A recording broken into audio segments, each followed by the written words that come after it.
What's up, Sagittarius? Jesse with 44 Astro with a general tarot reading for the Lionsgate on 8/8/2023. It's a general reading for Sagittarius, wherever that falls in your chart, whether it is Sun, Moon, or Rising, whether you have just a really strong Jupiter. You could just have Jupiter in Sagittarius with a bunch of aspects on it. You could have Jupiter conjunct your ascendant, whatever your ascendant is. That means you view the world with the eyes of Jupiter, which will be Sagittarius. You could have a stellium in Sagittarius, which is multiple conjunctions, 3 or more. If you have 3 or more, that means you have tons of aspects there, and conjunctions is the most powerful aspect because it's planets sitting on one another, so it's a concentration of energy. There are many ways Sagittarius can be prominent in your chart. To know that, you would need to understand how to read a natal chart. Some of you probably do, for sure. I do eventually want to make a bunch of videos for those who want or that don't know a lot and want to know more. I do plan, hopefully at some point, if this channel ever gets monetized, to do some live streams, read some natal charts live, to do some tarot readings live, in order to teach, but also I want to upload content involving specifically all of the planets, all of the aspects, all the houses, all the signs, Chiron. We're going to do this videos over the mansions of the moon. We'll study some of the occult grimoire magic. We'll study all kinds of good esoteric stuff. I want this channel to be all-inclusive as I can make it with all the knowledge that I've gained over the years. Anyway, with that being said, consider liking and subscribing. The more subscribers I get, the quicker we get there and the funner this gets. Either way, Sagittarius, this is going to be your general reading. I'm going to do a thought spread. I'm going to clarify with the thought deck. I explained in Scorpio the significance of Scorpio and Sagittarius, and they're kind of lopped in together because when you're in the little spot in between Scorpio and Sagittarius, that some call the 13th sign of the zodiac, Ophiuchus, it's not even really on the ecliptic. It kind of is. Like, it's the guy, Ophiuchus, holding the big serpent. That little spot in between Scorpio and Sagittarius is the spot that is closest to the center of the Milky Way galaxy. That is when we are in alignment with the closest we'll ever get in our solar system, for our little solar system, when it's in Sagittarius, in between Scorpio and Sagittarius, right there in between. That's when it's closest and in alignment to the center of the Milky Way galaxy. That's why Manly P. Hall, 33rd degree Freemason, philosopher, all-around good guy, he said Scorpio was the most profound sign of the zodiac, but he's really talking about because at that spot, Scorpio goes into Sagittarius, that is graduating from the lesser mysteries to the greater mysteries. And eventually I'll probably kind of start breaking down kind of what that means. It's sort of a spiritual thing. It has to do with initiation and the journey of the individual, kind of, and it has to do with becoming from basically a lunar individual, which is someone who's reflective, like the moon reflects the sun's light.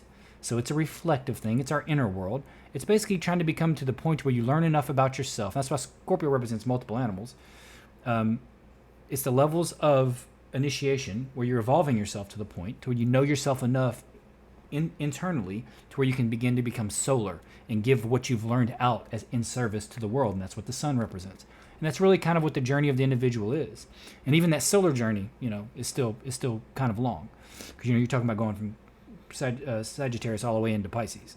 But anyway, with that being said, this is on the bottom of the deck. Clarity, Ace of Swords, take it for what you want. The current situation or the current question seems to have to do with something that's been established. Looks like could be something with a wish.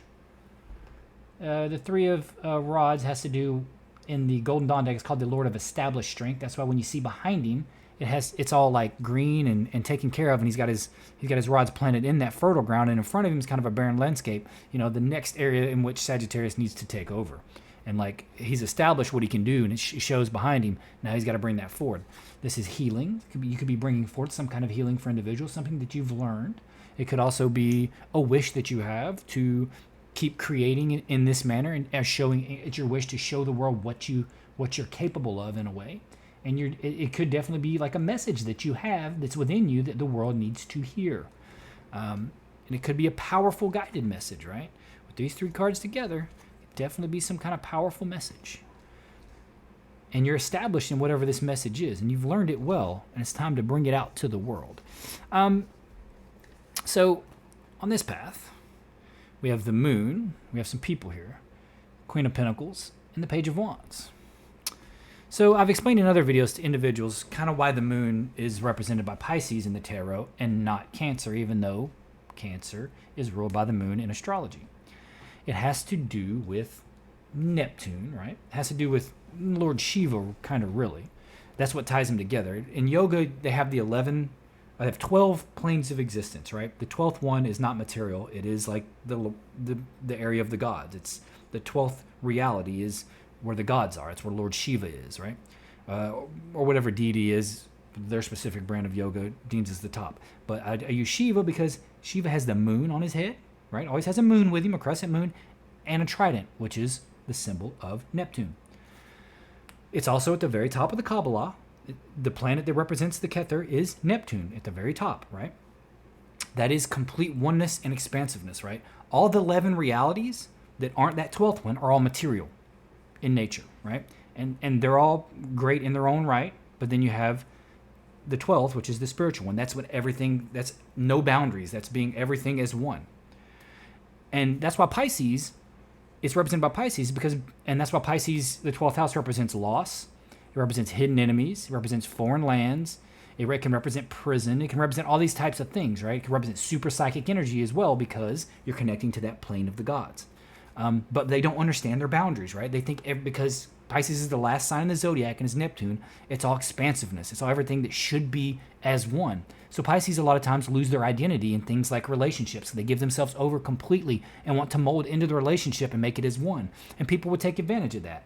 That's why and it could be like that in any situation for Pisces. They'll give, and people will take. And it's really upsetting because it's really beautiful energy and it's what we're shooting for spiritually. But we live a material existence. Because we live an individualized material existence, you can't completely forget about those other 11 planes. And it's interesting how string theory also claims that there's, a string of realities and some numbered in 11. I'm just saying, it's interesting how these yogis knew this thousands of years ago. I digress. But that's why this card is now represented by Cancer, and it represents secrets, hidden, not knowing your role in something, right? And that could be what this question is about. You have this great knowledge of something that you need to bring to the world, but you're not sure what your role is in the world to bring that to people or to bring that knowledge forward. And it could be that it could be something that you're passionate about and that you believe will make money in some way, right?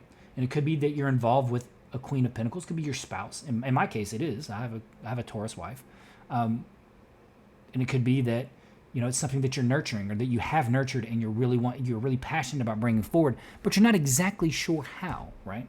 We're gonna look at the advice and see what that says, right? But it's something that needs to be brought forward. It's something that needs to be brought forward. Some kind of healing that either you've done or went through, and you understand it well, and you're capable of really showing the world. And that's what Sagittarius represents, right? Teaching. The 9th house is the guru. It's teaching. It's also learning, but it's mostly teaching, right? And when you teach, you learn, right? The other path is the Tower, the 5 of Rods, and the 7 of Pentacles. I don't think you want this path. You can choose it, right? It's just something suddenly happening that causes squabbling and arguments. And it has to do with like the seeds that you're planting or how many seeds you have planted, scattering your energy in some way. Or like maybe it's just you kind of looking down at all this squabbling and being like, ugh. Like this sudden outbreak. It's like whatever this thing you want to bring forward, if you bring it forth in the wrong way or to the wrong people, it may be like controversial in some way. Even though maybe to you it's really not controversial at all and the validity of it, but others are just, people get stuck in their old way of doing something, their traditional way of doing something. Like change scares the crap out of them because then they have to, in some way, whether they like it or not, admit that they're wrong. And when they put so much energy or belief into something. And getting someone to do that is very, very difficult. And it could just be you being like, I tried to show you the way, and this is what you're doing. Sigh, sigh, sigh.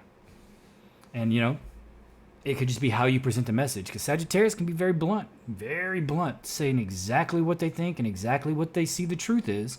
And that can really offend people. It's easier for a Sagittarius moon, like me or ascendant, to actually be able to speak to people because when it's internal, you tend to do it in a more introspective way. Like you've definitely thought over through what you do probably, And so it's going to be more inspiring. And if you study Moon and Sagittarius, you're going to see these people are more inspiring, even though they still speak what they think is the truth. They just actually care about what the other person might say or think. As to where a Sagittarius Sun will beat you over the head with the truth and does not care at all. Just the way it works. But believe you me, they believe it's truth, whatever it is. And if they're speaking it, it's because they've either proven it to be true or in their life it is shown to be very true.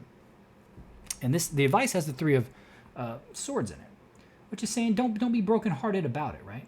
There's going to be give and take in this situation with the Six of Pentacles, and you need to have a new perspective over it, right? You're probably expecting like a specific result or a quick result. I'm the same way. Like I said, I have Ascendant Sagittarius, Moon Sagittarius, Mercury Sagittarius, Uranus Sagittarius, right? I'm heavy Sagittarius, and that's all conjunct. All those are conjunct, massive. And then there's more conjunctions. It goes up. Sun, Saturn, it goes up. Into Scorpio. And that little spot above Iucus is where my Ascendant, Uranus, and Mercury are. Not that really matters. I'm not big in sidereal astrology or Vedic. I truly believe in the Western system, and from my studies, it is the most accurate. Even though it's not the exact degrees of each sign, because it's, in the Western system, it's 30 degrees, even though it's not the actual size of the constellation. If you actually know the size of the constellation, Virgo is by far the largest in the sky, and by far the smallest is Scorpio. And Sagittarius is decent size too. But with that being said, the reason the system is developed in the way that it is, and all the information that is developed for astrology in the modern way that we do it, and like with all the information, even though there's ancient ways in Vedic and all that, the most accurate I have found is definitely the Western. And that's why most people follow the Western, because they read it and they're like, oh, wow, it makes a lot of sense. And there's a reason why it's done that way. But in sidereal, they put that 13th sign in there, that little Ophiuchus. And I'll break that down at some point in the video too, if I ever get to the point where I'm doing that. But the advice is saying, take a new perspective, right? You're not getting the immediate results that you want, probably, right? You're going to have to work. You're going to have to work to get your message out, right? Don't be heartbroken. You know what I mean? If it's not working out immediately, it's no big deal. There's going to be give, and there's going to be take in the situation. That is just the way everything works. So it's saying, don't overexert yourself. Don't overgive, especially without receiving. But at the same time, don't be stingy because you don't feel like you're getting anything. Sometimes you have to work a little bit to get what you want. The outcome, it's looking like if it's a love situation you're working for or you're working toward, and that's what your wish is, you're gonna get it, because it looks like love's coming in on the outcome, right? It's something of value. It's going to be offered to you, right? After you reach a rest period, it's like you're finally just like, gotta rest. I've put all I can into it. Now it's just time to receive your reward, right? You're going to put your work in, and this will be the outcome, right? Know your give and take. Give what you can without making it unhealthy for yourself. Then when it's time to rest, and you will get the valuable offered to you, this valuable pinnacle. And it could be love. What this value is, what you're working for may be love. Maybe you're working for love in the world in some way, right? That's your wish. That's what you're trying to bring forth. You're trying to explain to people, you're like, love is what saves us all. It could be that you're looking for a love partner, and if that's the case, it's coming. And it's funny that it's saying that after you kind of rest a little bit and stop searching so hard for this love, that's when it comes to you, right? It's like you can't hold on so tight and control things, right? You just gotta set your intention, right? But let it flow. You want to think about it enough to the point where you're kind of dreaming about it, right? And your dreams are going to tell you, if you're having bad dreams, there's certain things you need to fix, in certain actions and ways you do things that you need to change in your everyday life. And then that, in turn, will change your emotions and thoughts. You have to actually change your actions, believe it or not, before you can really change your thoughts and emotions, because they go hand in hand. And action kind of proves in reality that you're trying to make this change. And once you take those actions, the other things will change. And then when you change the thoughts and the feelings, the dreams will change. Then you get into that flow state, right? And that flow state is the law of attraction state, right? That's the wave state that quantum physics says everything is before there's a conscious observer. I don't know if I've explained it before. Because once a conscious observer hits that wave function that reality naturally is without any consciousness in it, just kind of where it's flowing, it collapses into particles. So conscious observers alter things. But it's only really programmable. It's not really explained in law of attraction. I'll probably make a law of attraction video. It's that wave state that we really program it. And the only time we're truly in a wave state is in deep meditation or when we're sleeping, like delta waves, theta waves. That's when you're there. So if you've programmed in your conscious mind, your unconscious to want something or to believe something or to see something in visualizations, it's going to manifest, right? Because it's going to alter that wave function. But anyway, I digress. So you need to rest, right? Set your intentions, keep it in your mind, but don't try to control how it happens, right? Because that's not where your power is. Controlling everything around you, that's not how it works, right? You can influence, but you can't control it. The universe has to work things out in its way because there's so many moving pieces, right? That it has to do it in its way. And if it's love, just kind of let go a little bit. If it's something of value that you're trying to create and bring forth, or maybe this thing that you feel like this healing or this wish, this idea that you have, that you've established within yourself that you know the world needs, after you put forth your effort and learned everything you need to know, right? And tried to bring it out to people, whether it's on social media, whether it's, just in person, whether it's in a job, like you want to be like a counselor or some way, right? Sometimes you just kind of got to sit back and let it unfold in its own way. Let the wave happen. Anyway, let's get some clarification here. All right, what is this wish? What is this wish here? We're going to see what this tower is. Ooh, right there. It's a victory. When you're wishing for victory, a new beginning, new passion, breaking something down. Could be in science. It could be something that you've kind of figured scientifically or something that you've understood how to break down, because in this deck, the Six of Swords is called science.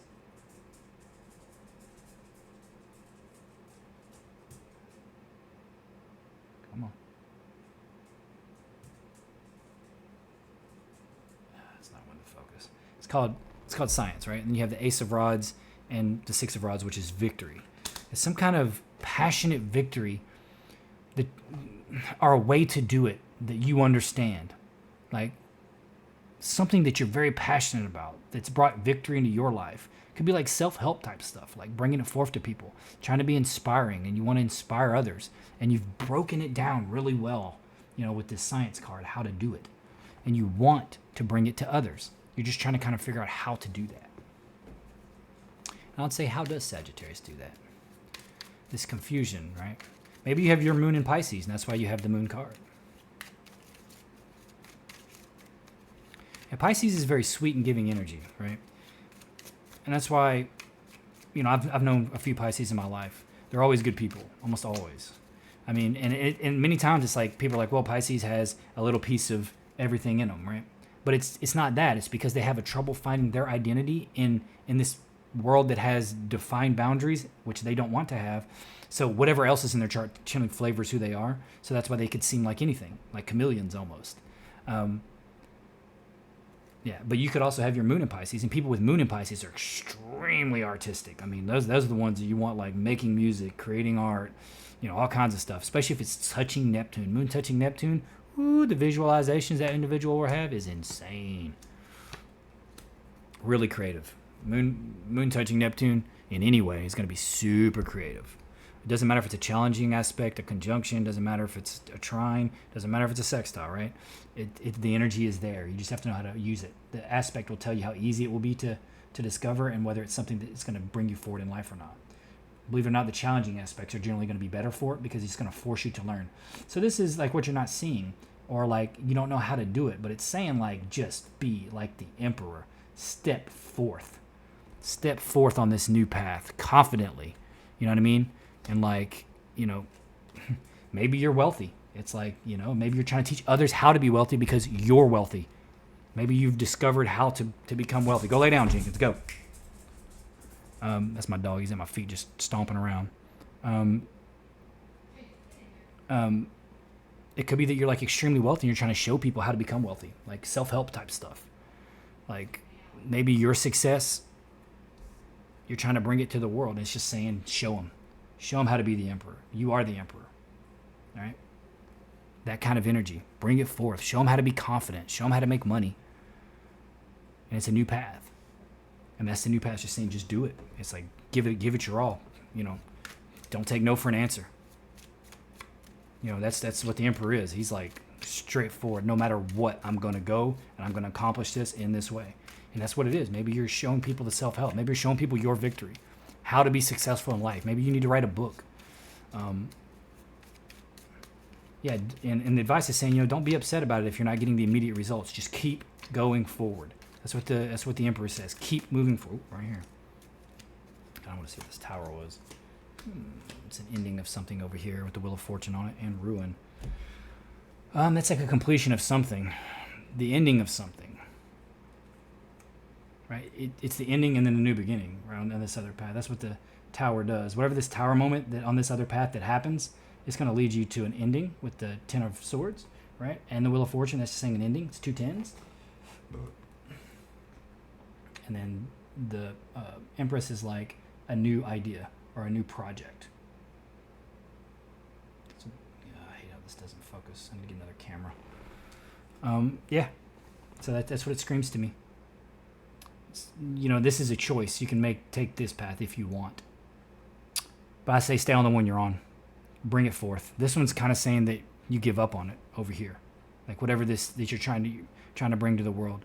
Whether it's and it could be you're just trying to put yourself out there and show individuals, how you live your life, how you have a good time. Could be you're trying to be a social media personality or something like that. It's just saying keep trying. Don't give up. No matter how hard it seems. If you don't feel like you're getting noticed immediately, just keep doing it. Eventually people are going to notice. Sagittarius is the most famous sign in the zodiac. It's the bottom line. It is. If you look it up, it'll be verified. On average, the most famous sign by sun is Sagittarius. And my guess is a lot of these other famous people, they're going to see Sagittarius in their chart in some situation because that's just what it is. It's fame. It's the famous sign. It's the most famous. Sagittarius is just kind of know how to have good luck. They just always think positive. And generally, that's why they're the archer. They can aim at a target and they aim at it and they keep going. And that's what this is saying. Whatever that target you're aiming at, just keep going. You're going to get it. If it is being noticed like that, and maybe you're trying to be a self-help individual, maybe you're just trying to be noticed in a way, like whether it's Instagram or TikTok or YouTube or Twitch or whatever, just keep doing it. It's coming your way. You just got to keep at it. You know what I mean? But bring forth what you know. It's like whatever this is that people need to hear it. People need to see it. Bring it forth in your own way. Right? And there's all kinds of platforms to do that nowadays with social media. It's beautiful. You can bring forth your information in your way, right? And the outcome is saying just don't overwork yourself, and it's not just saying that. It's like, it's coming. These cards want to come for sure. These 3 right here wanted to show. That's 4 of them that wanted to actually show up. I was trying to see what the heartbreak was, right? Got dominion, pleasure, peace, and truce. You might have to be maybe this advice is saying you got to make peace in a situation, like the new perspective, right? It could be that someone is trying to rain on your parade in some way, like trolls or something, or like a specific individual that you had to make peace with. It could be a heartbreak in a situation that you have to make peace with, or you have to make peace with the fact that you're going to have to do things a certain way that you discover. Because you have the 4 of Swords, the 2 of Swords. It's called peace in this deck, the 2 of Swords. The 4 of Swords is called truce. 6 of Cups is called pleasure. And then the 2 of Rods is called dominion, which dominion means you create it in your way. It's very closely associated with this card, dominion, with the Emperor. And that's what it is, man. Maybe it's upsetting people that you're doing things your way. And maybe you're just going to have to make peace with that. Like you're not going to please everybody, right? You probably are going to break some hearts along the way, right? There's always going to be those people that don't agree with you or that are haters or don't see truth in your way. It doesn't matter. Keep saying your truth, right? Make peace with that you're going to have to do that. And, find pleasure in it, right? Because it is your truth. And if it is your truth, it can be anything more pleasurable. The outcome looks pretty straightforward. It could definitely be love. We're going to get this moon card to kind of clarify everything. It's victory, man. It's showing individuals. You're showing the world in some way how to be the great Sag that you are, right? You're showing the world you're showing the world their greatness through your greatness, and that's all I think I can say. It's your greatness is going to show others how to be great, and that's what you're trying to do. And it may be that's what you're doing, whether it's social media, however you're connecting to others. It could be on a personal level. You could just be trying to go out there and help people, counsel people in some way, going to conferences, teaching people. You got to advertise it on social media nowadays to be able to accomplish anything. So if you're doing that, you do it that way. Maybe you're just plugged in a specific way, right? And you know something about something, so you're being asked to teach people in a specific way because of whatever a specific situation that you're in that whoever these other people are believe that you can show their people or certain people, how to succeed. And that's what this screams, is that you're trying to teach people how to succeed, and that the path that you're on, you're just trying to kind of figure out how to do that. You just gotta be like the Emperor. That's what it's saying. You gotta be like the Emperor, and you gotta have your dominion, right? Because the Emperor has his dominion. Those two cards are very closely associated in this deck, because the Emperor puts forth his dominion, if you catch my drift. All right, so what's gonna tie this all together for Saggy? Oh, that's 2 cards. That's 3 cards. Too many. I'm not gonna keep that. Too many. If it was 1 or 2, I would have kept it. I didn't even see what they were, by the way. I just put them back since I saw it was 3. Only word I read was first quarter moon. So I don't know. So if it comes back again, we know. What is tying this together for Saggy?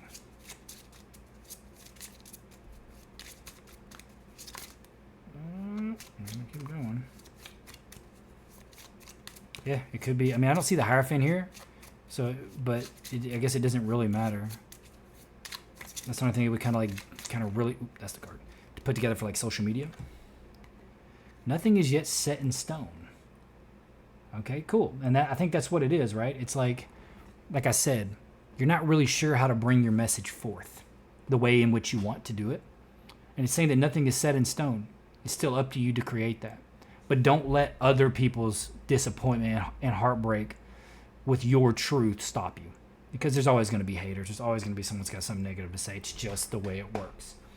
Whether it's even in person, whether it's in a business, whether it's in a relationship even. And it definitely could be a relationship, right? Like a new one coming in, someone offering you something valuable in a relationship, whether it's love or not. It screams like it's a project that you're working on, or showing individuals how to bring love into their life, success in their life, money in their life. It definitely could be. It could be like you're contemplating being a self-help individual, or that you feel like you have something very valuable to offer, even in just the way you live your life and the things that you do, that you can bring love and joy and happiness to other people. And that's what it's all about. It's all about service, right? With that being said, Sagittarius, I'm grateful that you're here and that you're watching this video. Please consider liking and subscribing. I want to bring more content forward about astrology, even about tarot, even about the esoteric, even about the occult. It just means hidden. It's not a cult, the occult. It just means hidden. I've studied it a lot in my life. It's helped me learn a lot about myself, and I came from a very dark place, and I brought myself to the light, and that darkness taught me the light, taught me to find the light, and it gave me a great capacity for it. And I have a lot of knowledge to bring. I promise you that. Especially when it comes to astrology. I've studied a lot of astrology. I've studied a lot of tarot too. I've studied a lot of psychology and these things because I had to try to heal myself. I had help with that through having a solid partner with me, my wife, and I'm grateful to her for that. But anyway, please consider liking and subscribing. I'm trying to get monetized. Once I get monetized, we're going to open this up. I'm going to really start putting some content in. I need a reason to do that. I'm a very busy person. I have a lot of projects and things going on, mainly because I have a lot of Sag in my chart, so there's a lot going on. So I do try to do this when I can. I'm trying to do a video a week for every single sign, so we're talking 12 videos a week. So it can be a lot, and it does take up a bit of time with all the other things I have going on. So please consider that, so I can start bringing you some new content and bringing you some new information, and maybe learn you a little something. Maybe even I'll learn a little bit myself. I imagine I will.